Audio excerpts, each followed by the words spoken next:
అన్న ఇప్పుడు అర్థం చేసుకోవాల్సింది ఏంటంటే తెలంగాణలో సుమారు దగ్గర 80,000 ఎకరాల దేవాదాయ శాఖ భూములు కబ్జాలైనాయి. 80,000 భూములు కబ్జా అయితే అందులో 23,000 ఎకరాల భూములకు పాస్బుక్లే చక్కగా లేవు.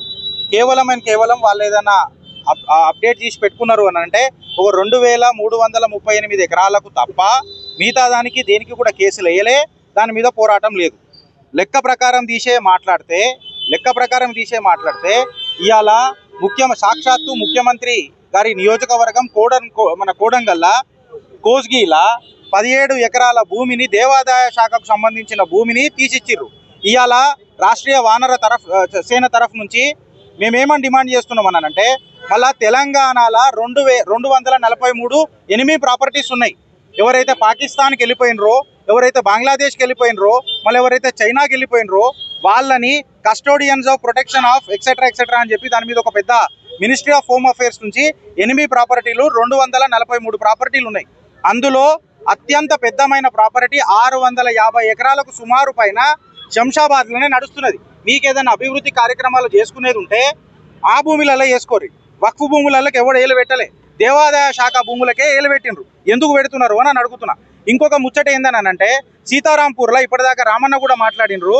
1,145 ఎకరాల భూమి TSIICకి under which provision of law అంటగట్టినరు. నేనేం అడుగుతున్నానంటే ముఖ్యమంత్రి కానీకే ఆవు పూజ చేసుకొని ఇవాళ ముఖ్యమంత్రి అయిన గౌరవనీయులు పెద్దలు రెండవ ముఖ్యమంత్రి రేవంత్ రెడ్డి గారిని అడుగుతున్నా. మళ్ళీ గోరక్షకులను ఏమంటారు గోమాతను పూజ చేసిన మీకు ఇలా దేవాదాయ శాఖను కాపాడాలని లేదా అని అడుగుతున్నాం. ఎవరు వెనకటికి ప్రతి ఒక్కళ్ళకు పరకాయ ప్రవేశం చేస్తారు. వీళ్ళు క్యాపిటలిస్ట్ మెంటాలిటీ. వాళ్ళు వచ్చినప్పుడు మేము అద్భుతాలు చేస్తాము, వీళ్ళు వచ్చినప్పుడు అద్భుతాలు చేస్తాము. ఆడ నిజంగా చెప్పాలంటే దేవాదాయాలను అడ్డగోలుగా దోసుకున్నాడు తప్ప అద్భుతాలు ఏమైతలేవు.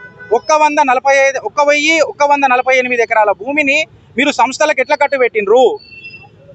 ఇంకొక విషయం ఏందనంటే ఇక్కడ అర్థం చేసుకోవాల్సింది ఏందనంటే కోర్టులు కూడా ఆయనకు హెచ్చరిక జారీ చేసినాయి. ఇది మళ్ళీ ఏమన్నా తీర్పు మీకు వ్యతిరేకంగా వస్తే ఎట్లా అంటే అది మేము చూసుకుంటాం, ఆ రిస్క్ మేము తీసుకుంటాం. అంటే కొనేటోడు పరేషాను, కొంటున్నోడు పరేషాను, కడుతున్నోడు పరేషాను, ముఖ్యమంత్రి పరేషాను. కాకపోతే నీ క్యాపిటలిస్ట్ మెంటాలిటీలా నువ్వు హనుమంతున్న అవమానం చేస్తావా అని చెప్పి ఇలా రాష్ట్రీయ వానర సేన తరఫు నుంచి మేము అడుగుతున్నాం.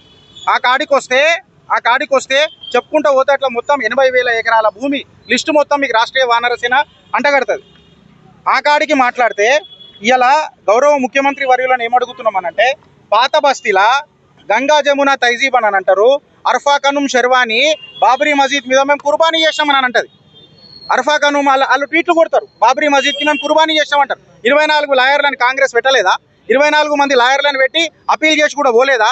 ఇప్పుడు మేము ఏమడుగుతున్నాం అంటే కేవలం పాత బస్తీలనే కాళికామాత టెంపుల్ ఏడదాకొచ్చింది, మన ఇదేందన్నా జగన్నాథ స్వామి టెంపుల్ ఏడదాకొచ్చింది, సింహవాణి మహంకాళి టెంపుల్ ఏడదాకొచ్చింది, వెంకటేశ్వర స్వామి టెంపుల్ ఏడదాకొచ్చింది, పంచలింగ స్వామి టెంపుల్ ఈ దేవాలయం ఏడదాకొచ్చింది, రామచంద్ర దేవాలయం ఏడదాకొచ్చింది, శ్రీకృష్ణ టెంపుల్ ఏడదాకొచ్చింది. హిందూ ఏమన్నాడు? మా దేవాలయాలు మాకు రక్షించుకుని అందుకే ఆ దేవాలయం మా దేవాలయం